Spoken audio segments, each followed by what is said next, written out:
Hola chicos, ¿qué tal? Reciban un cordial saludo de mi parte. Nuevamente nos encontramos con la grabación de otro video con la continuación del curso de biología. Pues ahora, mira, te comento que vamos a trabajar lo que viene a ser niveles de organización, un tema muy bonito también dentro de la biología. Así que alista por ahí tu cuadernito, alista tus plumones, tus colores, tus crayolas, todo lo que tengas para que puedas ir anotando y resaltando lo más importante. Así que sin más preámbulo, iniciamos. Vamos por acá entonces a trabajar lo que viene a ser los niveles de organización. Dentro del nivel de organización vamos a tener desde los niveles más básicos a los más complejos. ¿Ya?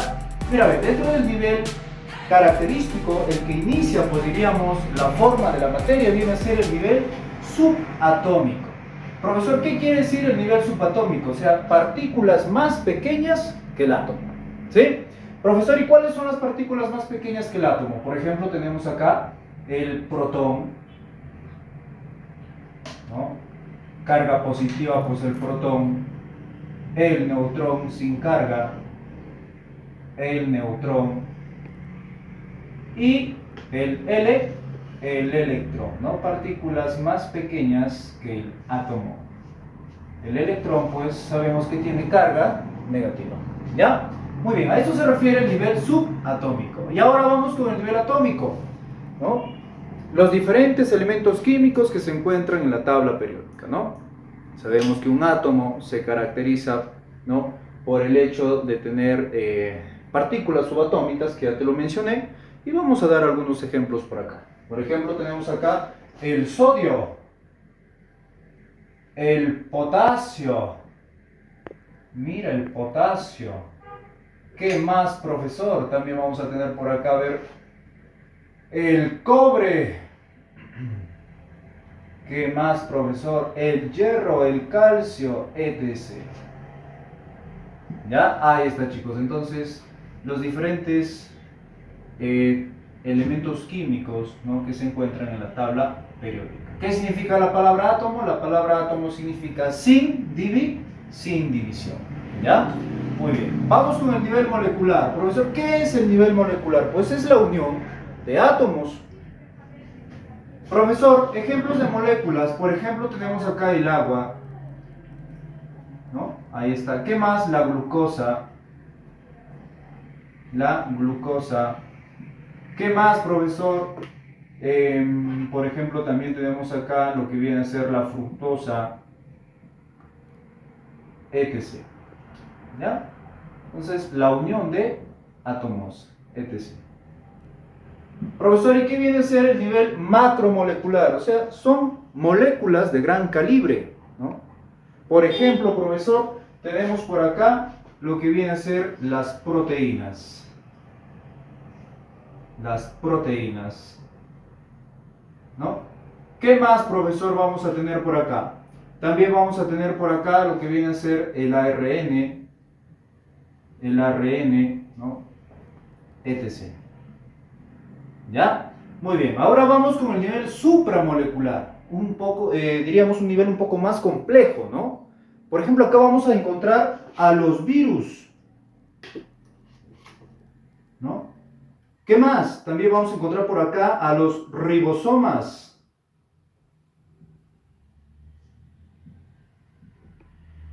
¿Qué más, profesor? El ADN o ácido desoxirribonucleico, etc. ¿Ya? Muy bien. Ahora, el nivel supramolecular, ¿qué va a formar, profesor? El nivel supramolecular me forma a nivel subcelular, o sea, partes más pequeñas que la célula. ¿Y cuáles serán, profesor? Mira, a ver, tenemos por ejemplo acá las organelas celulares. ¿Como cuáles, profesor? Retículo endoplasmático rugoso. ¿Ya? Retículo endoplasmático rugoso. ¿Qué más? Las mitocondrias. ¿Qué más, profesor? El cloroplasto. ¿Qué más? Lisosomas. Retículo endoplasmático liso. ¿Qué más, profesor?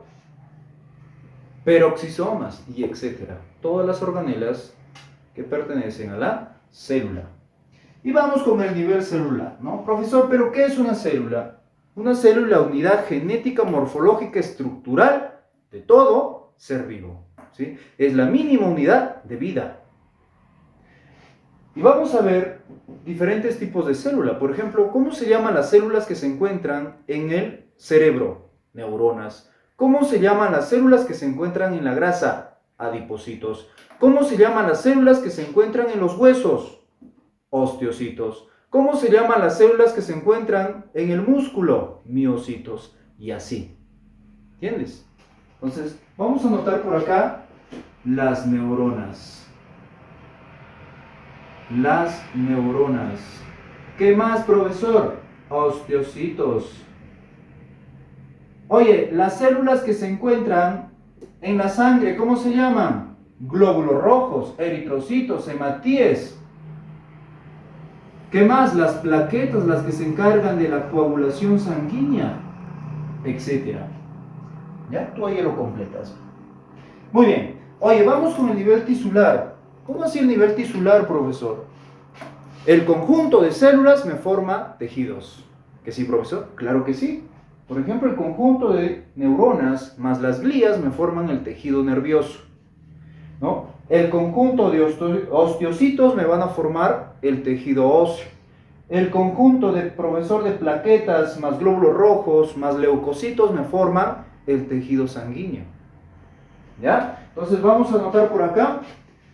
Anotamos por acá el tejido nervioso. El tejido nervioso. El tejido muscular. El tejido conjuntivo. El tejido que conforma la piel. El tejido epitelial, etc. Ahora, el conjunto de tejidos me va a formar órganos, ¿no? Claro, por ejemplo, el tejido nervioso. ¿Qué órgano me forma? El cerebro, ¿no? Entonces anotamos esto por acá. El cerebro.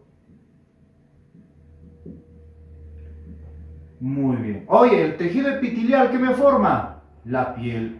¿Qué, profesor? ¿La piel es un órgano? Claro que sí. La piel es un órgano y el más grande de todo el cuerpo. ¿Qué más, profesor? Oye, ¿el corazón es un órgano? Claro que sí. También el corazón, mira, lo que te falta, corazón. ¿Ya? etc.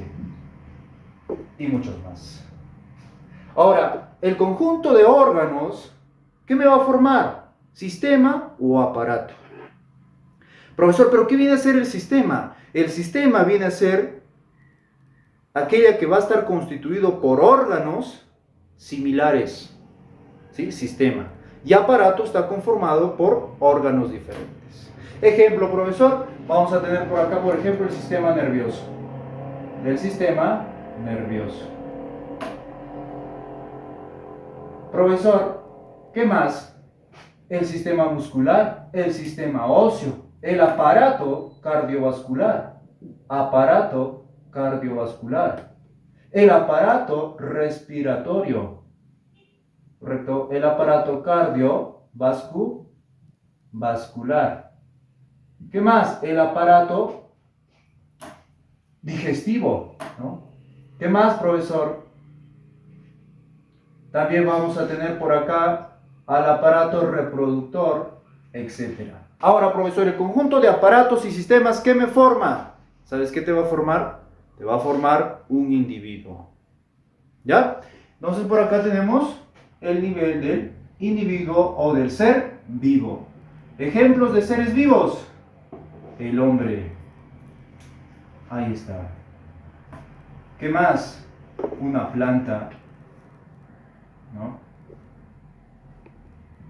Un árbol, ¿no? Una flor, un ser vivo. ¿Qué más, profesor? Un animalito como un gato, ¿no? Una ave, por ejemplo, una perdiz, etc. ¿Ya? Ahí está, etc. Entonces, eso viene a ser un individuo, ¿no? Ahora, el conjunto de individuos, ¿qué me va a formar? Me forma una población. Profesor, ¿y qué es una población? Una población viene a ser individuos de la misma especie. ¿Que sí, profesor? Claro que sí. Individuos de la misma especie. Ejemplo, ¿cómo se llama el conjunto? El conjunto de Cerdos. Piara. ¿Cómo se llama el conjunto de perros? Jauría. ¿Cómo se llama el conjunto de peces? Cardumen. ¿Cómo se llama el conjunto de mulas? Tuex. ¿Cómo se llama? Se llama recua. ¿Ya? Y así. Muy bien. Ahora vamos a ver por acá la comunidad. Profesor, ¿y qué viene a ser la comunidad? La comunidad viene a ser el conjunto de seres vivos, pero de diferentes especies. Como por ejemplo el conjunto de aves, ¿no? Aves hay bastantes, ¿no? Diferentes especies. El conjunto de felinos, ¿no? El conjunto de felinos. ¿Qué más, profesor? El conjunto de roedores. El conjunto de reptiles, etc. ¿Ya? Ahí está. Ahora, el conjunto de comunidades con un biotopo o con un lugar geográfico me forma algo importante, el ecosistema. ¿Sí? O sea, el ecosistema está formado por la comunidad más un biotopo, pero recordar que la comunidad, ya ha venido esto en examen de admisión, hoy anótalo, ¿va? También se le llama biocenosis. Pregunta de examen. ¿Ya? Oye, cuidado, te estés durmiendo, ¿eh? Levántate, despiértate. Muy bien. La biocenosis más un biotopo me forma esto, ecosistema. Profesor, ¿qué es un ecosistema? Un ecosistema es donde va a existir flora y fauna, ¿no? Por ejemplo, un lago, ¿no? ¿Qué más, profesor? Por ejemplo, tenemos una montaña.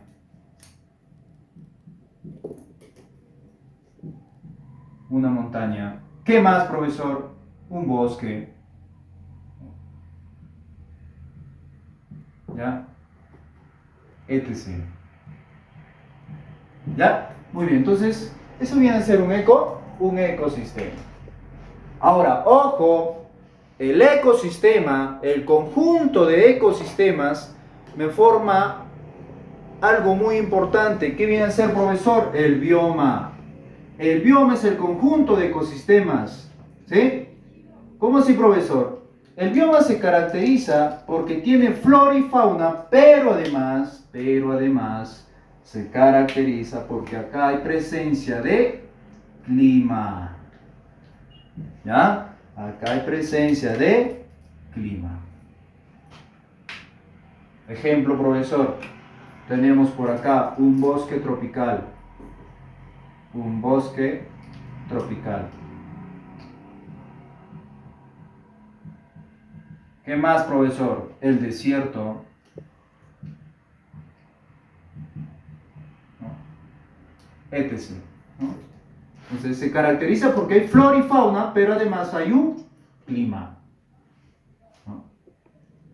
Ya, ahí está. Ahora vamos con la biosfera.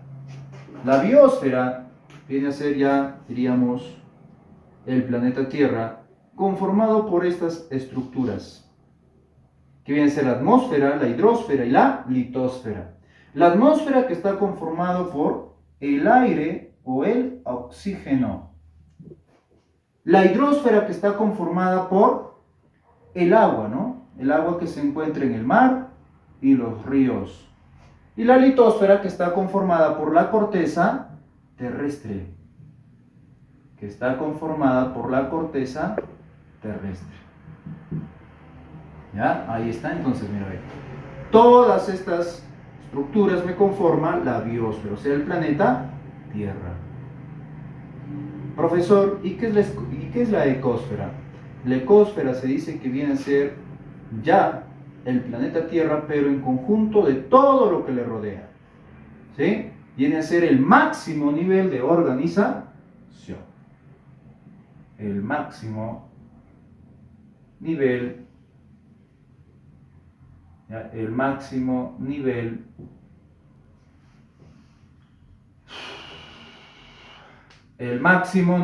de organización.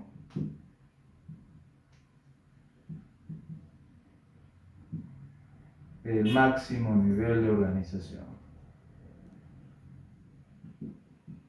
¿Ya? El conjunto del planeta Tierra en su totalidad. Chicos, y bueno, con eso estamos terminando un bonito tema que viene a ser niveles de organización. Espero hayas comprendido, hayas entendido. Profesor, ¿ya terminamos? No, todavía continuamos. Ahora, ¿qué vamos a ver? Vamos a ver teoría del origen de los seres vivos. Un temita también muy bonito, ¿ya? Primera teoría que nos explica cómo se formó los seres vivos. ¿Cómo se llamó esa teoría, profesor? Se llamó la teoría del fijismo. Profesor, ¿y quién la propone? ¿Sabes quién propone esa teoría? Lo propone Carlos Linneo. Profesor, ya hemos visto a Carlos Linneo. Correcto, ya lo hemos visto. En mi introducción a la biología lo hemos trabajado. ¿No? Claro. Carlos Linneo, ¿qué nos dice? Nos dice que las especies no han evolucionado, se mantienen tal y como fueron desde el momento de su creación. ¿Sí? Eso es lo que nos dice el fijismo. O sea, las especies no evolucionan, se han mantenido tal y como fueron desde el momento en que Dios las creó. Fácil de entender. Vamos ahora por acá a la siguiente teoría. Herencia de los caracteres adquiridos. Profesor, ¿y quién propone esta teoría? Esta teoría lo propone Jean-Baptiste Antoine de Monnet, caballero de Lamarck. Profe, ese nombre qué largo. ¿Sí? No te preocupes, tú nada más lo vas a conocer como Lamarck. ¿Ya? Como Lamarck. Suficiente con eso. Ahora, Lamarck, chicos, escribe una obra muy importante. ¿Cuál es esa obra, profesor? Filosofía zoológica. En esa obra, él resalta dos postulados esenciales. El uso y el desuso ¿de qué? De los órganos. El uso y el desuso de los órganos. ¿Ya? Ahí está. Muy bien. El uso y el desuso de los órganos. Profesor, ¿qué nos explica eso? El uso fortalece al órgano y el desuso lo debilita hasta llevarlo a la extinción. ¿Ya? Entonces, eso es lo que nos dice este postulado, ¿no? Por ejemplo, había jirafas, ¿no?, que trataban de estirar su cuello para poder fortalecerlo y alcanzar de esa manera la copa de los árboles. Pero había otras que no lo fortalecían. Entonces, el hecho, ¿no?, de utilizar esta parte que utilizaban las jirafas, su cuello, les hacía, que su cuello pueda crecer, ¿no? Siguiente postulado, la herencia de caracteres adquiridos. ¿Qué nos dice este postulado? Nos dice que aquellos seres vivos que tienen una característica a nivel somático, su herencia lo va a heredar. O es decir, su progenie lo va a heredar, mejor dicho. ¿Qué quiere decir? Las jirafas que tenían cuello, en este caso, largo, ¿no?, iban a heredar a su progenie que todas también tengan cuello largo. Y las que no se adaptaban, lamentablemente, desaparecían. Sí, así como tu ex. ¿Ya? Muy bien. Ahora vamos a ver por acá la siguiente teoría llamada el plasma germinal. Profesor, ¿y quién nos propone esta teoría? Pues nos propone Auguste. Como profesor, Auguste Weismann. ¿Ya? Auguste Weismann. Ahí está. Augusto Weismann nos dice que hay dos líneas. Hay una línea somática y una línea germinal. Y a eso se le conoce como la barrera de Weismann. En lo cual dice, es imposible que una característica que se adquiere en el aspecto somático pueda influir en la línea germinal. O en pocas palabras, es imposible que una característica de un ser vivo que lo adopta, ¿no?, en su aspecto somático, lo puede heredar su progenie. Ejemplo, profesor. Imaginemos que tus padres, por ejemplo, son doctores, ¿no? Son médicos. ¿Significa que también el hijo va a ser médico? No. ¿Ya? Muy bien. Y eso se le conoce como la barrera de Weismann. Para que su teoría tenga más validez, él había hecho un experimento. ¿Qué experimento había realizado Weismann, profesor? Cortó la cola de los ratones por 20 generaciones y esperaba que en una de esas generaciones los ratones nazcan ya sin cola. Y al contrario, te cuento que la cola crecía más. Con esto demostró la falsedad, ¿sí?, de la herencia de los caracteres adquiridos propuestos por Lamarck. De hecho, que sí fue una teoría que nos explica de manera coherente y racional cómo evolucionaron o cómo se da la evolución en los seres vivos. ¿Ya? Muy bien, siguiente teoría. Vamos a ver por acá, ojo.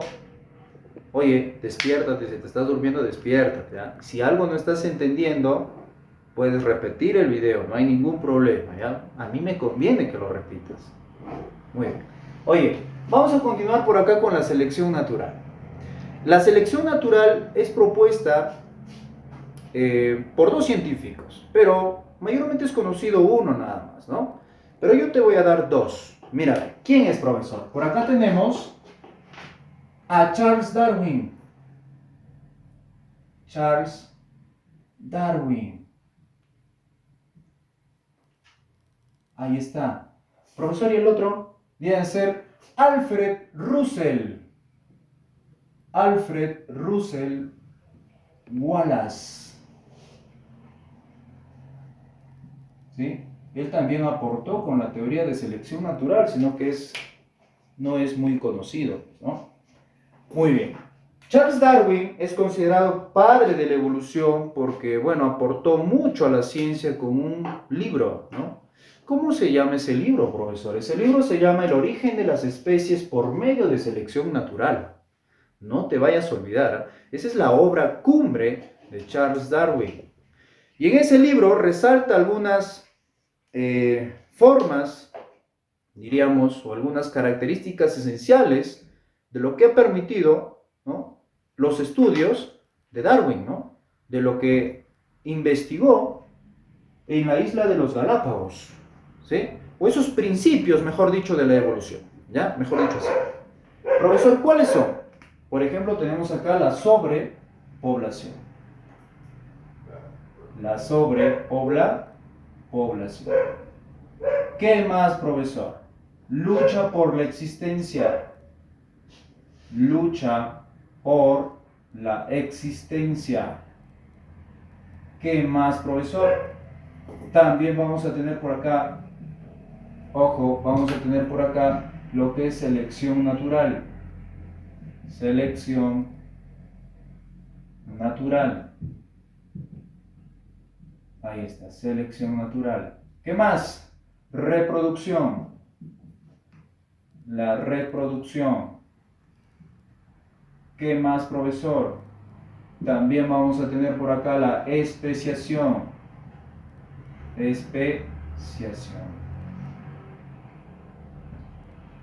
Ya, ahí está. ¿Qué más, profesor? También vamos a tener un ancestro en común. Un ancestro en común. ¿Ya? Estos son los principios entonces que se encuentran dentro de la obra de Charles Darwin. ¿Ya? Muy bien. ¿Qué nos dice la sobrepoblación? La sobrepoblación nos dice que debe existir más progenie de lo normal, ¿no?, para que la especie no llegue a la extinción. Lucha por la existencia, ¿no? Tienen que luchar entre sí para poder sobrevivir. Selección natural, ¿no? El más apto es aquel que sobrevive. Reproducción. Los más aptos son aquellos que van a pasar sus características a la siguiente generación. Especiación. ¿Qué viene a ser especiación? La formación de un nuevo ser vivo producto de los cambios graduales, ¿no?, o lentos que ha tenido que pasar ¿no? Un ser vivo para poder evolucionar. O sea, formación de una nueva especie.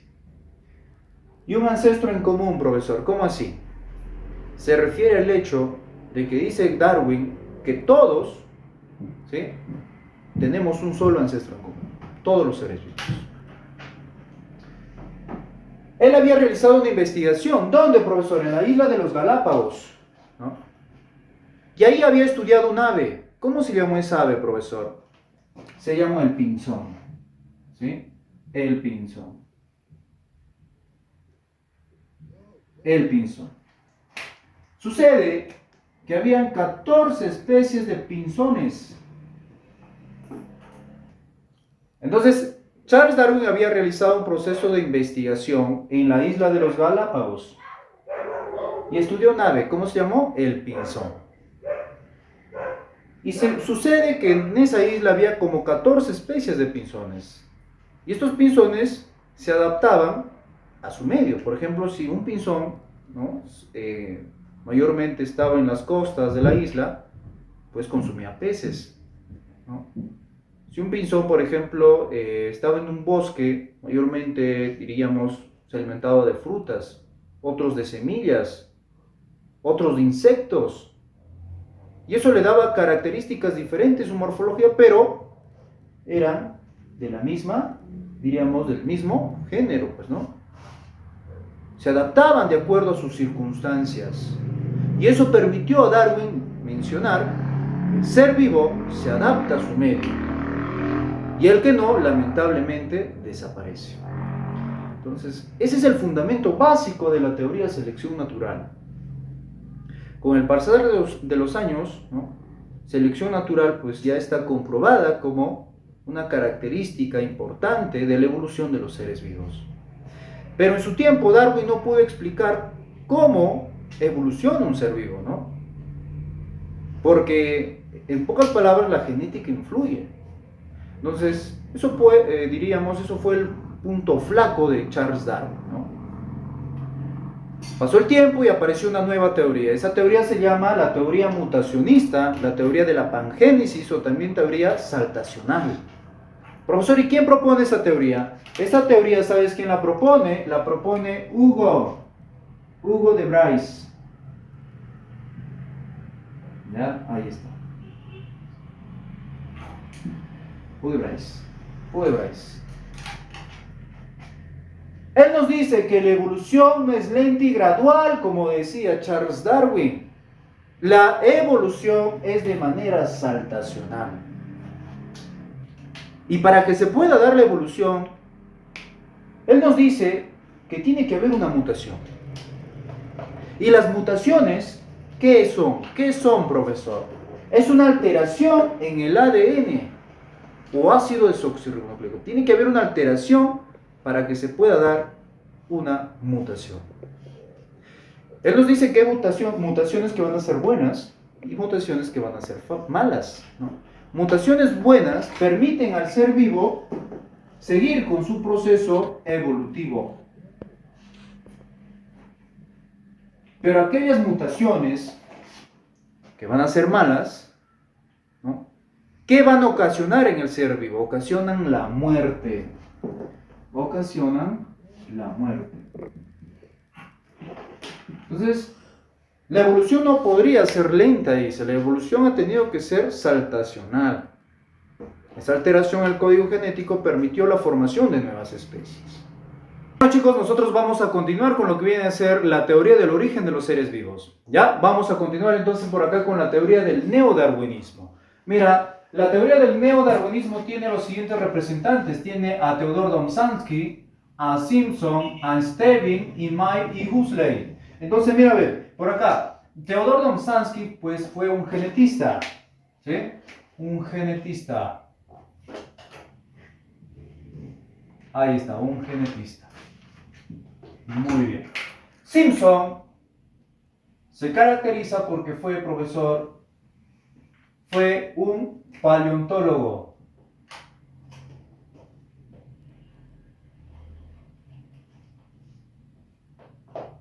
Profesor Stevin se caracteriza porque fue un botánico.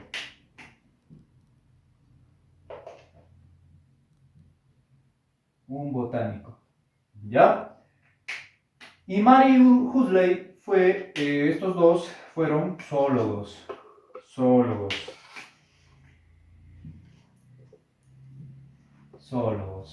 ¿ya? Ahí está, muy bien. Entonces, chicos, estos investigadores de diferentes ramas se unieron para poder crear una teoría, como se dice, más precisa y concisa de cómo evolucionaron los seres vivos. ¿Cuáles fueron, profesor, los postulados esenciales? Fueron dos, ¿sí? Tenemos por acá lo que viene a ser la deriva genética,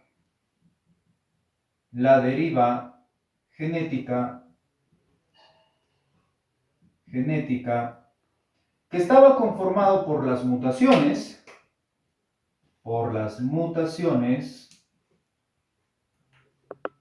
y recombinación genética,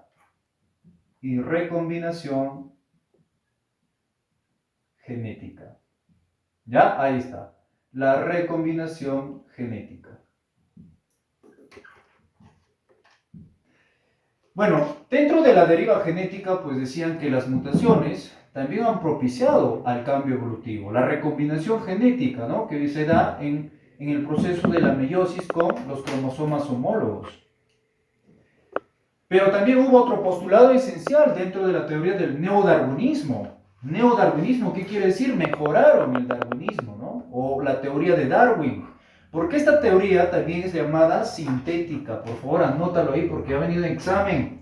¿Cómo, profesor, también se llama? Teoría sintética. ¿Ya? Ahí está. Entonces, utilizaron el principio básico de Charles Darwin. Yo ya te había mencionado, ya te mencioné cuál es el postulado básico de Charles Darwin. ¿Cierto? Cierto. ¿Cuál es, profesor? ¿Cuál es? Viene a ser selección natural. ¿Ya? Entonces, eso vas a anotar como siguiente postulado. Selección natural. El ser vivo que se adapta mejor al ambiente es aquel que sobrevive. Y el que no, pues lamentablemente desaparece. ¿Ya? Entonces, de esa manera, pues mejoraron y concisaron y perfeccionaron la teoría de Charles Darwin de selección natural, llamada neodarwinismo. ¿Ya? Muy bien. Ahora, también tenemos por acá la teoría neolamarquista, te comento. Mira, ¿y quiénes son sus representantes? Tenemos a Albius Placard y Lysenko y Lobachevsky. Oye, pero tenemos por acá su concepto primordial, básico. ¿Cuál es? Que los agentes primordiales del campo evolutivo han sido los factores ambientales. ¿Como cuáles? Como las radiaciones, ¿no? ¿Qué más? También los contaminantes y el factor nutritivo. Esto ha influenciado para que un ser vivo pueda evolucionar. Y nos dice que la selección natural es un derivado, nada más, ¿no? Oye, imagínate, ¿no? Es un versus con la teoría con la teoría neodarwinista y con la teoría de selección natural. Ahora, dentro de eso, pues también tenemos algunos ejemplos que van a especificar y clarificar esta teoría. ¿Cuáles son, profesor? Mira, esos ejemplos por acá tenemos el cáncer, así como lo escuchas, el cáncer. ¿Qué más, profesor? Tenemos por acá lo que viene a ser el dogma de la biología,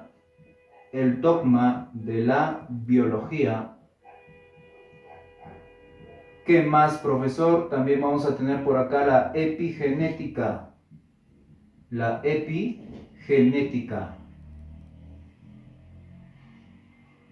¿Sí? La epigenética. Entonces, continuamos ahora para que la teoría neolamarquista pueda tener mayor eficiencia. Vamos a trabajar con algunos ejemplos como el cáncer, el dogma central de la biología y la epigenética. El cáncer viene a ser las células que han sido modificadas genéticamente, o sea, nuestro ADN se ha modificado y esta célula pues ya no tiene esas funciones normales dentro de nuestro cuerpo, ¿no? Entonces, si está modificada esta célula genéticamente, pues las células hijas también van a heredar esta característica. Y con el tiempo estas células pues van a formar un tumor benigno, que posteriormente pasa a ser un tumor maligno, ¿no?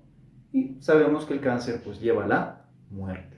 Entonces, Eso nos evidencia lo que viene a ser cómo funciona la teoría neo-lamarckista. ¿Qué más? El dogma central de la biología. El dogma central de la biología lo propuso Crick en el año 1970, en el cual nos dice que el ADN pasa a ser ARN y el ARN pasa a ser proteínas. Pero los virus han fregado todo esto, ¿no? Ahora los virus invierten el proceso, ¿no? Proteínas se forma ARN y el ARN forma ADN.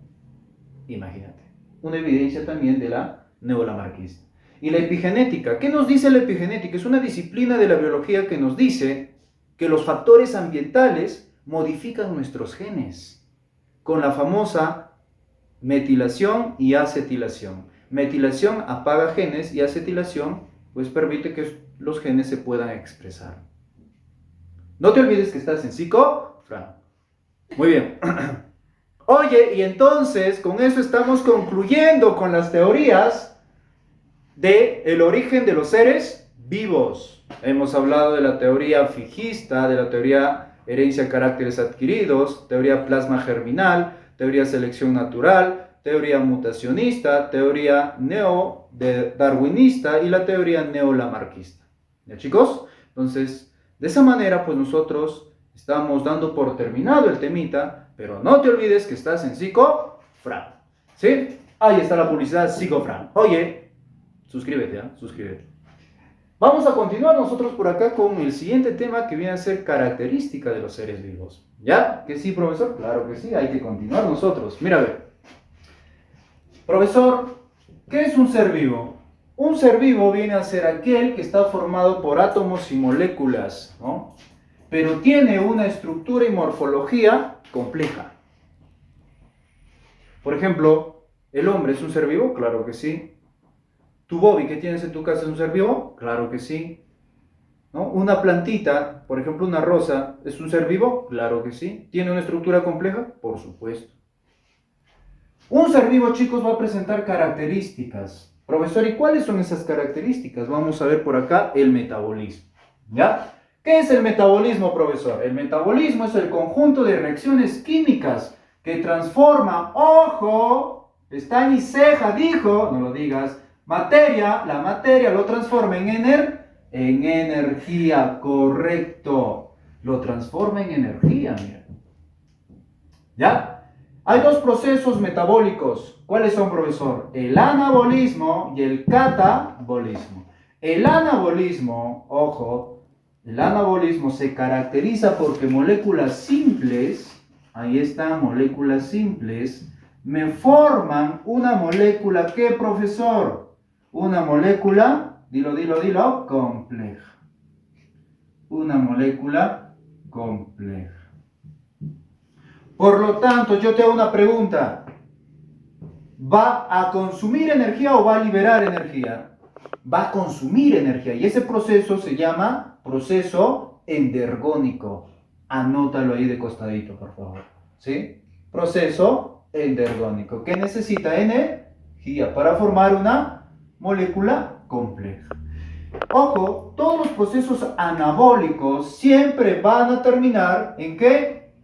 En la palabra génesis o síntesis, génesis. Génesis o síntesis. Génesis o síntesis significan en biología creación. ¿Ya? Por ejemplo, profesor, deme mis ejemplos, porque sin mis ejemplos yo no entiendo. Ya está.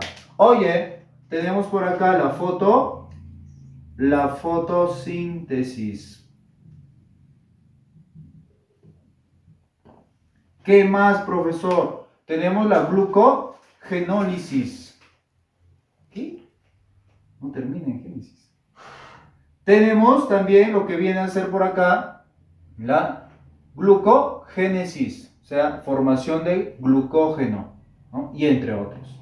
Pero también vamos a tener por acá, mira, ve, el catabolismo. ¿Y el catabolismo qué es, profesor? Es el proceso opuesto al anabolismo. ¿Qué quiere decir? Que moléculas complejas, ¿no?, pasan a ser moléculas simples. Pasan a ser moléculas simples. ¿Ya? Ahí está entonces. Ojo, y en el catabolismo, ¿se va a consumir energía o se va a liberar? Se va a liberar, mira, ve, porque una molécula compleja se transforma en una molécula simple. Y ese proceso se llama exergónico. De costadito lo agregas, por favor. Exergónico, ¿ya?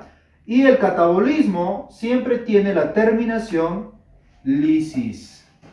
Lisis. Profesor, ¿y qué significa lisis? Lisis significa degradación, ¿ya? Ejemplos, profesor, tenemos la glucólisis, degradación de la glucosa, glucólisis. ¿Qué más, profesor? Vamos a tener también, por ejemplo, lo que viene a ser por acá, la lipólisis. Lipólisis, degradación de los lípidos.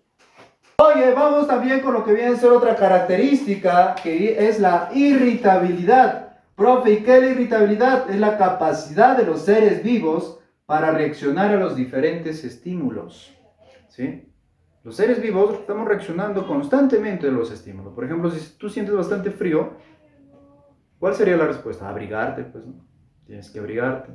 Oye, si sientes, por ejemplo, bastante calor, bueno, tratas de consumir una bebida, pues, ¿no?, que sea fría para poder conservar o llegar al equilibrio, ¿no?, de 37 grados centígrados. Entonces, el reaccionar a los diferentes estímulos de nuestro ambiente nos permite tener la característica de irritabilidad.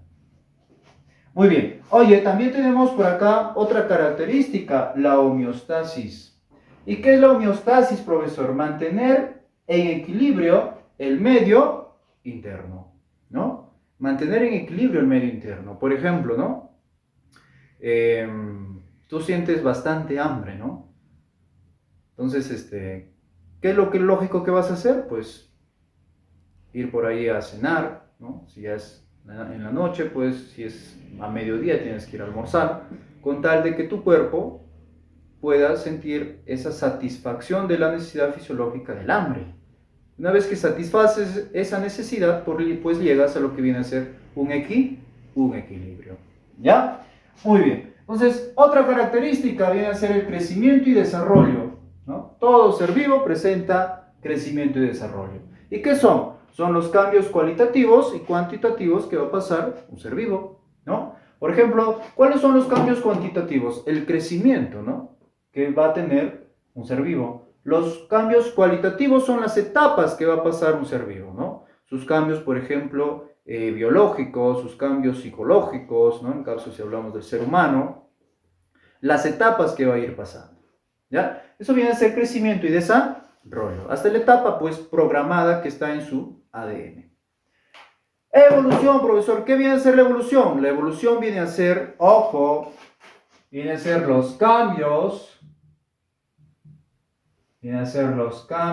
graduales,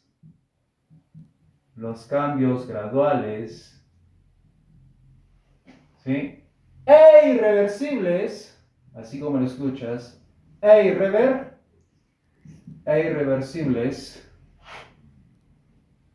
irreversibles, ¿sí? Fenotípicamente y genotípicamente de un ser vivo,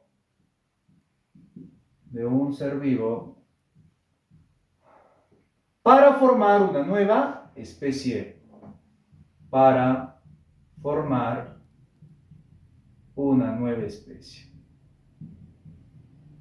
¿ya? Para formar una nueva especie. ¿Sí? Esto viene a ser entonces la evolución. Esos cambios graduales, ¿no?, temporales e irreversibles que tiene un ser vivo, tanto fenotípicamente como genotípicamente, para formar una nueva especie, ¿ya? Como por ejemplo, ¿no?, en el campo evolutivo del hombre, ¿no? Las especies, por ejemplo, de algunos primates como los Australopithecus pasaron a formar los Homo habilis, de ahí los Homo habilis a los Homo erectus, de ahí a los Homo neanderthalensis, de ahí al Homo sapiens, ¿no? Esos cambios graduales permitieron formar una nueva especie. ¿Ya? Muy bien. Vamos al movimiento, que es otra característica del ser vivo. ¿Qué es el movimiento? El movimiento, pues, no hay que confundirlo con el desplazamiento, que viene a ser el cambio de posición de un lugar a otro, ¿no? O de un punto a otro, de un punto A a un punto B. El movimiento, en caso de los seres vivos, lo pueden realizar en su mismo lugar, en su mismo sitio, ¿no? Por ejemplo, una planta, ¿no? Puede moverse en su mismo lugar, y eso ya también es movimiento. ¿Entiendes? Ahí está. Entonces, ahí tenemos el movimiento, característica también de los seres vivos. ¿Ya, chicos? Y bueno, de esa manera también estamos ya concluyendo lo que viene a ser característica de seres vivos. No te olvides que estás en psicografía. Oye, continuamos. Vamos a ver también las evidencias de la evolución, correcto. Dentro de las evidencias de la evolución tenemos evidencias paleontológicas, embriológicas, taxonómicas, la anatomía comparada, bioquímicas, ¿no? Eso es lo que vamos a ver. En las evidencias paleontológicas, va a estar conformado por los restos anatómicos, ¿no? Como por ejemplo los huesos, el pelaje, los colmillos, ¿no? De algunas especies, etc. Pero también, ojo, los petrificados, ¿no? Así que son los petrificados, son aquellas partes, ¿no? De algunos seres vivos que se han unido con algunas sustancias minerales, ¿no? Como el sílice, como el hierro, etc., ¿no? Como algunos vegetales, ¿no? Pero también vamos a tener por acá los preservados, y los preservados son aquellos que se han conservado, por ejemplo, en el hielo, como el mamut, ¿no? Se han encontrado algunos mamuts en el hielo, ¿no? Entonces se han preservado hasta esta época. ¿Qué más? Las huellas, ¿no? Que algunos animales han dejado en el lodo, y ese lodo con el tiempo pues se convirtió en piedra, y etcétera, ¿no? Entre otras más evidencias. Oye, pero hay una prueba que se utiliza para poder ver la cantidad de tiempo que tiene un fósil. ¿Cómo se llama esa prueba? Esa prueba se llama el carbono 14. ¿Cómo se llama esa prueba? El carbono 14. ¿Ya? Muy bien. Entonces, esas vienen a ser las evidencias paleontológicas. ¿Ya? Oye, vamos a continuar por acá con las pruebas embriológicas. ¿Y qué nos dicen las pruebas embriológicas? Las similitudes que tienen las especies en su desarrollo embrionario. En las primeras fases de su desarrollo embrionario, todas las especies, ¿no? Todas las especies, por ejemplo, un ser humano, un perro, una rana, un ave, un pez, tienen la misma característica, todos tienen cola. Y a medida que va pasando el tiempo, se van diferenciando. Entonces, mira una evidencia embriológica de cómo se ha dado la evolución. Oye, también tenemos las taxonómicas, ¿no? Se han encontrado similitudes, ¿no? Por el estudio que se ha realizado en la clasificación de los seres vivos. Y se han encontrado también algunas especies puentes para poder ver cómo ha sido el cambio evolutivo, por ejemplo, de los reptiles a las aves, de los aves a los mamíferos, ¿no?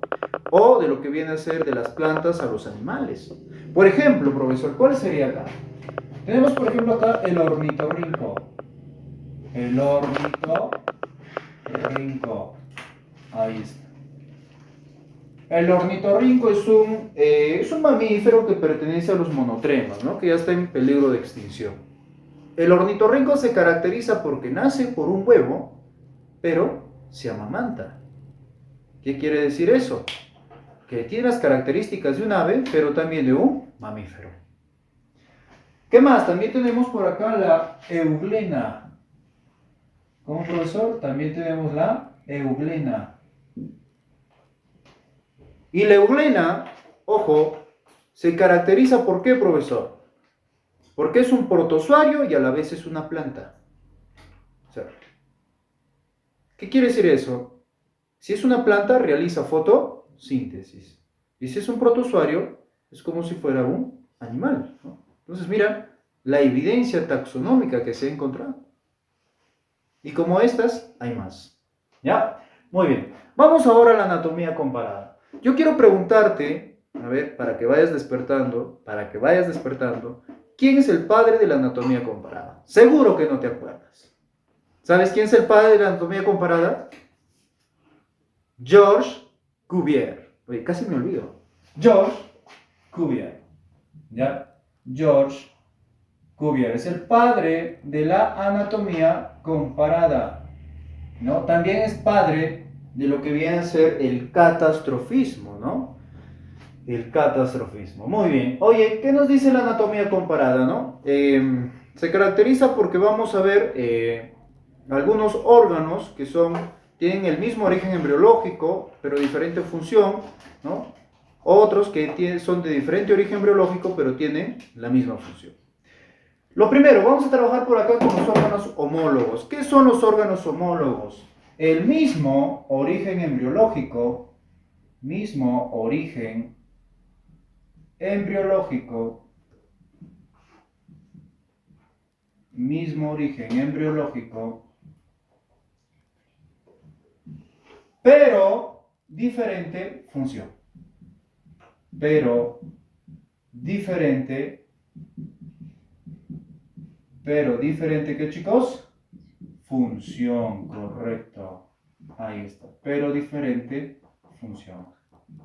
Profesor, ejemplo de eso. No entiendo. Ya. Mira, a ver. Vamos a clasificar a ver algunos mamíferos, ¿no? Por ejemplo, tenemos a un perro, tenemos a un gato, tenemos al hombre, tenemos al murciélago, tenemos a un delfín, tenemos a una ballena, etc. Oye, todos ellos tienen el mismo origen embriológico, pero sus extremidades tienen la misma función. No.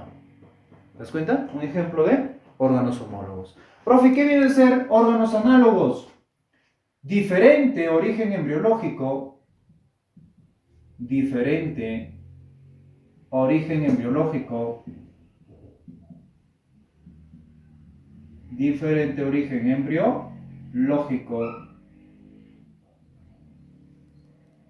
pero la misma función. Pero la misma función. ¿Ya? Ahí está. Muy bien. Por ejemplo, profesor, deme un ejemplito. Ya está. A ver, un ejemplito de esto. Quiero que pienses en un murciélago, ¿sí? Un chupasangre, ¿sí? Como tú has dicho, un chupasangre. Pero también piensa en una mariposa y, por ejemplo, en una gallina. ¿Ya? Oye, tienen diferente origen embriológico. Un murciélago es un mamífero, una mariposa es un insecto, ¿no? Una gallina es un ave. Pero sus extremidades cumplen la misma función. Por ejemplo, el ala de la gallina, ¿para qué le sirve? Para volar. El ala de la mariposa, ¿para qué le sirve? También para volar. Y el murciélago, también para volar. Entonces, la misma función. ¿Y eso qué viene a ser? Órganos análogos. ¿Sí? Oye, pero también tenemos los órganos vestigiales o órganos rudimentarios. Aquellos que el cuerpo ya no los necesita, ¿no? Órganos en desuso. Los órganos que están en desuso. O sea, órganos que el cuerpo tal vez ya no los necesita. Como por ejemplo, ¿cuáles son? La muela del juicio. La muela del juicio. ¿Qué más, profesor? También vamos a tener por acá el apéndice. El apéndice. ¿Qué más, profesor? También vamos a tener por acá lo que viene a ser el vello corporal. El vello corporal. ¿Qué más, profesor? También vamos a tener por acá lo que viene a ser, ojo, el coxis.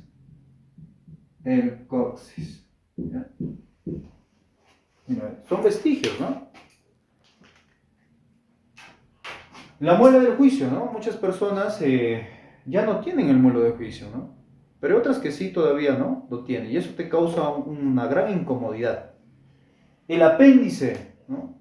Una parte del colon, o diríamos mejor del intestino grueso, donde se alberga ahí algunas partes como, por ejemplo, huesitos, pelitos, ¿no? Que a veces se nos va, ¿no?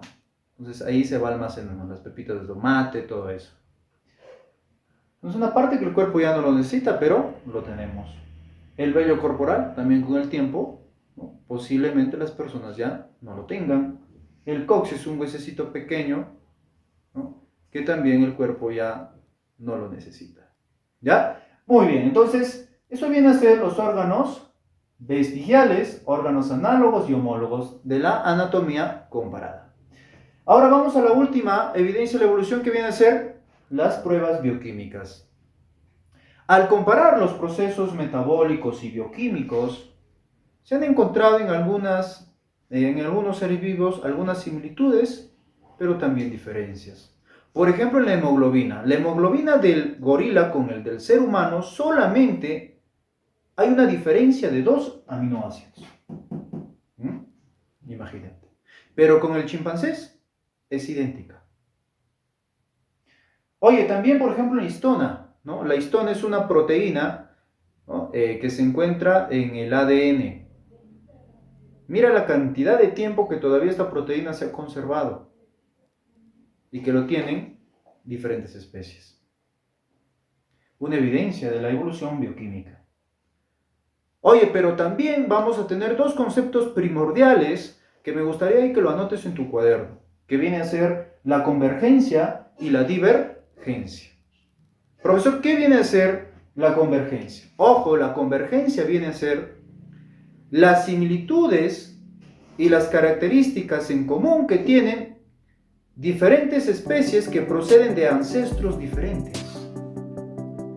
¿Sí? Ahí está. Profesor, ¿y la divergencia? La divergencia viene a ser las diferencias que van a tener las diferentes especies que proceden de un solo ancestro en común. Si no lo has entendido, ya sabes, repite el video nada más. Ahora, la convergencia es lo mismo o tiene un parecido con lo que viene a ser los órganos análogos. ¿Sí? Yo lo voy a agregar por acá. Tiene un parecido o es semejante a órganos análogos. Y divergencia tiene un parecido o semejanza con órganos homólogos. ¿Ya? Esa es una característica esencial, chicos. ¿Ya? Convergencia, diferentes ancestros, pero tienen características comunes. Análogos, diferencia en el aspecto embriológico, pero la misma función. Divergencia, mismo ancestro común, pero especies diferentes. Homólogos, mismo origen embriológico, pero diferentes